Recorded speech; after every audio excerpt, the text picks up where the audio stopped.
ओम शांति।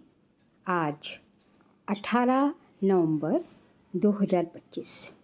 आज के श्री महावाक्यों में हमारे परमपिता परमात्मा शिव कहते हैं, मीठे बच्चे, तुम ही सच्चे अलौकिक जादूगर हो। तुम ही सच्चे अलौकिक जादूगर हो। तुम्हें मनुष्य को देवता बनाने का जादू दिखाना है। प्रश्न, अच्छे पुरुषार्थी स्टूडेंट की निशानी क्या होगी? उत्तर है, वह पास विद ऑनर होने का अर्थात विजय माला में आने का लक्ष्य रखेंगे। उनकी बुद्धि में एक बाप की ही याद होगी। देह सहित देह के सब संबंधों से बुद्धि योग तो एक से प्रीत रखेंगे। ऐसे पुरुषार्थी ही माला का दाना बनते हैं। ओम शांति। रूहानी बच्चों प्रति रूहानी बाप बैठ समझाते हैं, अब तुम रूहानी बच्चे जादूगर जादूगरनी बन गए हो, इसलिए बाप को भी जादूगर कहा जाता है। ऐसा कोई जादूगर नहीं होगा जो मनुष्य को देवता बना दे। ये जादूगरी है ना। कितनी बड़ी कमाई कराने का तुम रास्ता बताते हो। स्कूल में टीचर भी कमाई करना सिखलाते हैं। पढ़ाई कमाई है ना। भक्ति मार्ग की कथाएं, शास्त्र आदि सुनना, उसको पढ़ाई नहीं कहेंगे। उसमें कोई आमदनी नहीं, सिर्फ पैसा खर्च होता है। बाप भी समझाते हैं, भक्ति मार्ग में चित्र बनाते, मंदिर आदि बनाते, भक्ति करते करते तुमने कितने पैसे खर्च लिए हैं। टीचर तो फिर भी कमाई कराते हैं, आजीविका होती है। तुम बच्चों की पढ़ाई कितनी ऊंची है। पढ़ना भी सबको है। तुम बच्चे मनुष्य से देवता बनाने वाले हो। उस पढ़ाई से तो बैरिस्टर आदि बनेंगे, सो भी एक जन्म के लिए। कितना रात दिन का फर्क है। इसलिए तुम आत्माओं को शुद्ध नशा रहना चाहिए। ये है गुप्त नशा। बेहद के बाप की तो कमाल है। कैसा रूहानी जादू है। रूह को याद करते करते सतो प्रधान बन जाना है। जैसे सन्यासी लोग कहते हैं ना, तुम समझो मैं भैंस हूँ। ऐसा समझकर कोठी में बैठ गया। बोला, मैं भैंस हूँ, कोठी से निकलूँ कैसे? अब बाप कहते हैं, तुम पवित्र आत्मा थे, अब अपवित्र बने हो। फिर बाप को याद करते करते तुम पवित्र बन जाएंगे। इस ज्ञान को सुनकर नर से नारायण अथवा मनुष्य से देवता बन जाते हो। देवताओं की भी सवर्णिटी है ना। तुम बच्चे अब श्रीमत पर भारत में डीटी सवर्णिटी स्थापना कर रहे हो। बाप कहते हैं, अब मैं जो तुमको शिक्षा देता हूँ, श्रीमत देता हूँ, ये राइट है या शास्त्र की मत राइट है? जज करो। गीता है सर्वशास्त्र शिरोमणि श्रीमद् भगवत गीता। ये खास लिखा है। अब भगवान किसको कहा जाए? जरूर सब कहेंगे निराकार शिव। हम आत्माएं उनके बच्चे ब्रदर्स हैं। वह एक बाप है। बाप कहते हैं, तुम सब आशिक हो, मुझ माशूक को याद करते हो, क्योंकि मैंने ही राजयोग सिखाया था, जिससे तुम प्रैक्टिकल में नर से नारायण बनते हो। वह तो कह देते कि हम सत्यनारायण की कथा सुनते हैं। ये कोई समझते थोड़े ही हैं कि इससे हम नर से नारायण बनेंगे। बाप तुम आत्माओं को ज्ञान का तीसरा नेत्र देते हैं, जिससे आत्मा जान लेती है, जिससे आत्मा जान जाती है। शरीर बिगड़ तो आत्मा बात कर नहीं सकती। आत्माओं के रहने के स्थान को निर्वाण धाम कहा जाता है। तुम बच्चों को अब शांति धाम और सुख धाम को ही याद करना है। इस दुख धाम को बुद्धि से भूलना है। आत्मा को अब समझ मिली है, रॉन्ग क्या है, राइट क्या है। कर्म, अकर्म और विकर्म का भी राज समझाया है। बाप बच्चों को ही समझाते हैं और बच्चे ही जानते हैं, और मनुष्य तो बाप को ही नहीं जानते। बाप कहते हैं, ये भी ड्रामा बना बनावा है। रावण राज्य में सबके कर्म विकर्म ही होते हैं। सतयुग में कर्म अकर्म होते हैं। कोई पूछे वहाँ बच्चे आदि नहीं होते। बोलो उसको कहा ही जाता है वॉइसलेस वर्ड। तो वहाँ ये 5 विकार कहाँ से आए? ये तो बहुत सिंपल बात है। ये बाप बैठ समझाते हैं। जो राइट समझते हैं वह तो झट खड़े हो जाते हैं। कोई नहीं भी समझते हैं, आगे चल समझ में आ जाएगा। क्षमा पर पतंगे आते हैं, चले जाते हैं, फिर आते हैं। ये भी क्षमा है, सब जल कर ख़त्म होने हैं। ये भी समझाया जाता है। बाकी क्षमा कोई है नहीं, वह तो कॉमन है। क्षमा पर पतंगे बहुत जलते हैं। दीपावली पर कितने छोटे छोटे मच्छर निकलते हैं और ख़त्म हो जाते हैं। जीना और मरना बाप भी समझाते हैं। पिछाड़ी में आकर जन्म ले और मर जाएंगे। वह तो जैसे मच्छरों मिसल हो गए। बाप वर्षा देने आए हैं तो पुरुषार्थ कर पास विद ऑनर होना है। ये अच्छे स्टूडेंट बहुत पुरुषार्थ करते हैं। ये माला भी पास विद ऑनर की ही है। जितना हो सके पुरुषार्थ करते रहो। विनाश काले विपरीत बुद्धि कहते हैं, इस पर भी तुम समझा सकते हो। हमारी बाप के साथ प्रीत बुद्धि है। एक बाप के सिवाय हम और कोई को याद नहीं करते। बाप कहते हैं, देह सहित देह के सब संबंध छोड़ माँ में कम याद करो। भक्ति मार्ग में बहुत याद करते आए हो। हे दुख हरता सुख करता, तो जरूर बाप सुख देने वाला है ना। स्वर्ग को कहा ही जाता है सुख धाम। बाप समझाते हैं, मैं आया ही हूँ पावन बनाने। बच्चे जो काम चिता पर बैठ भस्म हो गए हैं, उन पर आकर ज्ञान की वर्षा करता हूँ। तुम बच्चों को योग सिखलाता हूँ। बाप को याद करो तो विकर्म विनाश होंगे और तुम परिस्तान के मालिक बन जाएंगे। तुम भी जादूगर ठहरे ना। बच्चों को नशा रहना चाहिए। हमारी ये सच्ची सच्ची जादूगरी है। कोई कोई बहुत अच्छे होशियार जादूगर होते हैं, क्या क्या चीज़ निकालते हैं। ये जादूगरी फिर अलौकिक है, अर्थात सिवाय एक के और कोई सिखला ना सके। तुम जानते हो हम मनुष्य से देवता बन रहे हैं। ये शिक्षा है ही नई दुनिया के लिए। उनको सतयुग न्यू वर्ल्ड कहा जाता है। अभी तुम संगम युग पर हो। इस पुरुषोत्तम संगम युग का किसको भी पता नहीं।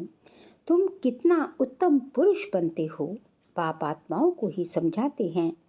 क्लास में भी तुम ब्राह्मणियाँ जब बैठती हो तो तुम्हारा काम है पहले पहले सावधान करना।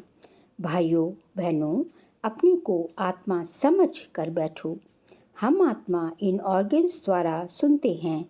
84 जन्म का राज भी बाप ने समझाया है। कौन से मनुष्य 84 जन्म लेते हैं? सब तो नहीं लेंगे ना। इस पर भी कोई का ख्याल नहीं चलता है।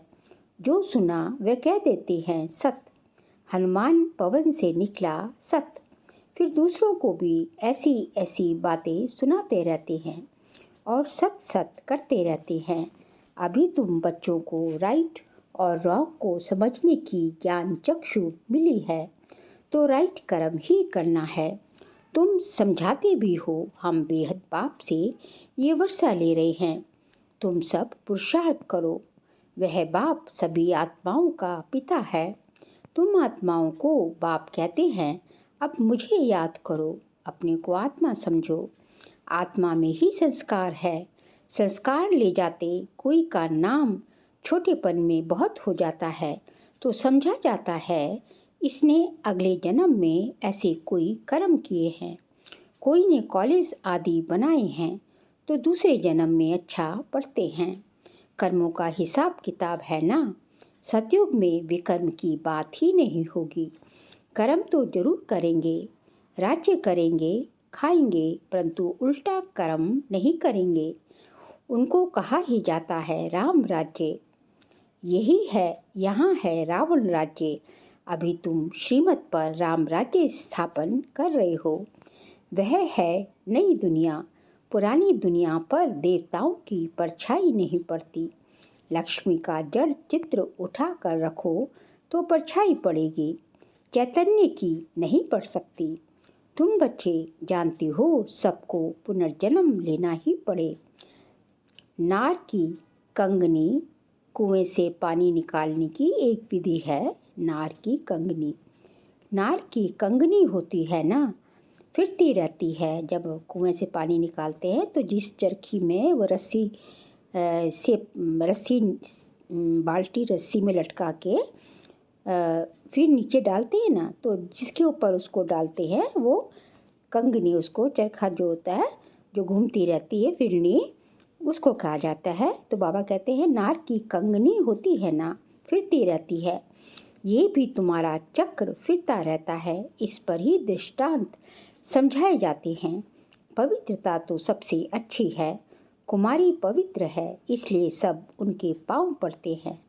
तुम हो प्रजापिता ब्रह्मा कुमार कुमारियाँ, मेजॉरिटी कुमारियों की है, इसलिए गायन है कुमारी द्वारा बाण मरवाए। ये है ज्ञान बाण, तुम प्रेम से बैठ समझाते हो। बाप सतगुरु तो एक ही है, वह सर्व का सद्गति दाता है। भगवान उवाच मन मना भव, ये भी मंत्र है ना, इसमें ही मेहनत है। अपने को आत्मा समझ बाप को याद करो, ये है गुप्त मेहनत।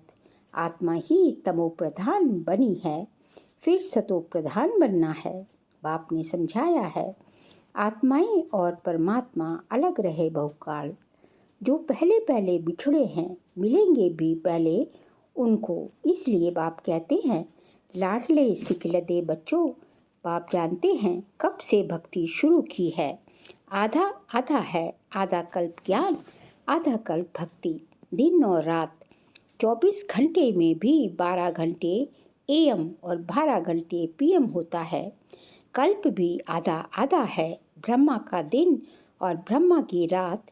फिर कलयुग की आयु इतनी लंबी क्यों दे देते हैं? अभी तुम राइट रॉन्ग बतला सकते हो। शास्त्र सब हैं भक्ति मार्ग के, फिर भगवान आकर भक्ति का फल देते हैं। भक्तों का रक्षक कहा जाता है ना। आगे चल तुम सन्यासियों आदि को बहुत प्यार से बैठ समझाएंगे। तुम्हारा फॉर्म तो वह भरेंगे नहीं, माँ बाप का नाम लिखेंगे नहीं। कोई कोई बताते हैं। बाबा जाकर पूछते थे क्यों सन्यास किया, कारण बताओ। विकारों का सन्यास करते हैं तो घर का भी सन्यास करते हैं। अभी तुम सारी पुरानी दुनिया का सन्यास करते हो, नई दुनिया का तुमको साक्षात्कार करा दिया है। वह है viceless word, heavenly God father है। हेवन स्थापन करने वाला, फूलों का बगीचा बनाने वाला, कांटों को फूल बनाते हैं। नंबर 1 कांटा है काम कटारी, काम के लिए कटारी कहते हैं। क्रोध को भूत कहते हैं। देवी देवताएं डबल अहिंसक थे। निर्विकारी देवताओं के आगे विकारी मनुष्य सब माथा टेकते हैं। अब तुम बच्चे जानते हो हम यहाँ आए हैं पढ़ने के लिए। बाकी उन सत्संगों आदि में जाना वह सब तो कॉमन बात है। ईश्वर सर्वव्यापी कह देते हैं। बाप कभी सर्वव्यापी होता है क्या? बाप से तुम बच्चों को वर्षा मिलता है। बाप आकर पुरानी दुनिया को नई दुनिया स्वर्ग बनाते हैं। कई तो नर्क को नर्क भी नहीं मानते, साहूकार लोग समझते हैं। फिर स्वर्ग में क्या रखा है? हमारे पास धन महल विमान आदि सब कुछ है। हमारे लिए तो यही स्वर्ग है। नर्क उनके लिए है जो किचड़े में रहते हैं। इसलिए भारत कितना गरीब कंगाल है। फिर हिस्ट्री रिपीट होनी है। तुमको नशा रहना चाहिए। बाप हमको फिर से डबल सिरताज बनाते हैं। पास्ट प्रेजेंट फ्यूचर को जान गए हो। सतयुग त्रेता की कहानी बाबा ने बताई है। फिर बीच में हम नीचे गिरते हैं। वह मार्ग है विकारी मार्ग। अब फिर बाप आया है। तुम अपने को स्वदर्शन चक्रधारी समझते हो। ऐसे नहीं कि चक्र फिराते हो जिससे गला कट जाए। श्री कृष्ण को चक्र दिखाते हैं कि दैत्यों को मारते रहते हैं। ऐसी बात तो हो न सके। तुम समझते हो हम ब्राह्मण हैं, स्वदर्शन चक्रधारी। हमको सृष्टि के आदि मध्य अंत की नॉलेज है। वहाँ देवताओं को तो ये ज्ञान नहीं रहेगा। वहाँ है ही सद्गति, इसलिए उनको कहा ही जाता है उनको सतयुग को कहा जाता है। दिन रात में ही तकलीफ होती है। भक्ति में कितने हठयोग आदि करते हैं दर्शन के लिए। नौधा भक्ति वाले प्राण निकालने के लिए तैयार हो जाते हैं, तब साक्षात्कार होता है। अल्पकाल के लिए चाहना पूरी होती है। रामानुसार बाकी ईश्वर कुछ नहीं करता है। आधा कल्प भक्ति का पाठ चलता है। अच्छा मीठे मीठे सिकिल दे बच्चों प्रति माता पिता बाप दादा का याद प्यार और गुड मॉर्निंग। रूहानी बाप की रूहानी बच्चों को नमस्ते। हम रूहानी बच्चों की रूहानी बाप दादा को नमस्ते नमस्ते, गुड मॉर्निंग। शुक्रिया बाबा, शुक्रिया। सार के लिए पॉइंट्स है। इसी रूहानी नशे में रहना है कि बाबा हमें डबल सिरताज बना रहे हैं। हम हैं स्वदर्शन चक्रधारी ब्राह्मण। पास्ट प्रेजेंट फ्यूचर का ज्ञान बुद्धि में रखकर चलना है। Second point, pass with honour होने के लिए बाप से सच्ची सच्ची प्रीत रखनी है। बाप को याद करने की गुप्त मेहनत करनी है। आज का बाबा का वरदान है, अपने डबल लाइट स्वरूप द्वारा आने वाले विघ्नों को पार करने वाले तीव्र पुरुषार्थी भव। अपने डबल लाइट स्वरूप द्वारा आने वाले विघ्नों को पार करने वाले तीव्र पुरुषार्थी भव। आने वाले विघ्नों में थकने व दिल शिकस्त होने के बजाय सेकंड में स्वयं के आत्मिक ज्योति स्वरूप और निमित्त भाव के डबल लाइट स्वरूप द्वारा सेकंड में हाई जंप दो। विघ्न रूपी पत्थर को तोड़ने में समय नहीं गवाओ। जंप लगाओ और सेकंड में पार हो जाओ। थोड़ी सी विस्मृति के कारण सहज मार्ग को मुश्किल नहीं बनाओ। अपने जीवन की भविष्य श्रेष्ठ मंजिल को स्पष्ट देखते हुए तीव्र पुरुषार्थी बनो। जिस नज़र से बाप दादा व विश्व आपको देख रहे हैं, उसी श्रेष्ठ स्वरूप में सदा स्थित रखो। बाप दादा हमें किस नज़र से देखते हैं? बाप दादा तो हमेशा हमारी जो है संपन्न सृष्टि देखते हैं कि मेरे यही कल पहले वाले संपन्न और संपूर्ण बच्चे हैं। तभी तो मीठे बच्चे, प्यारे बच्चे हमेशा कहते रहते हैं। तो जिस नज़र से बाबा कहते हैं विश्व और सारा और बाबा हमें देखते हैं, उसी नज़र से हमें जो है स्वयं को देखना है। स्लोगन है, सदा खुश रहना और खुशी बांटना यही सबसे बड़ी शान है। सदा खुश रहना और खुशी बांटना यही सबसे बड़ी शान है। तभी बाबा कहते हैं, तभी कहा जाता है कि खुशी जैसी खुराक नहीं। और बाबा क्या कहते हैं? बाबा कहते हैं कि कुछ भी हो जाए, तुम्हारा जो है कैसी भी परिस्थिति आ जाए, सब कुछ चला जाए, लेकिन तुम्हारी क्या चीज़ नहीं जानी चाहिए? तुम्हारी खुशी तो अपनी स्वयं की अपनी है ना, अपनी चीज़ है, तो वो तुम्हारी कभी गुम नहीं होनी चाहिए। फिर नवंबर मास का व्यक्त इशारे का सब्जेक्ट है, अशरीरी व विदेही स्थिति का अभ्यास बढ़ाओ। आज का पॉइंट है, अब संगठित रूप में एक ही शुद्ध संकल्प अर्थात एक रस स्थिति बनाने का अभ्यास करो। तभी विश्व के अंदर शक्ति सेवा सेना का नाम बाला होगा। जब चाहे शरीर का आधार लो और जब चाहे शरीर का आधार छोड़कर अपने अशरीरी स्वरूप में स्थित हो जाओ। जैसे शरीर धारण किया वैसे ही शरीर से न्यारे हो जाओ। यही अनुभव अंतिम पेपर में फर्स्ट नंबर लाने का आधार है। अच्छा, ओम शांति।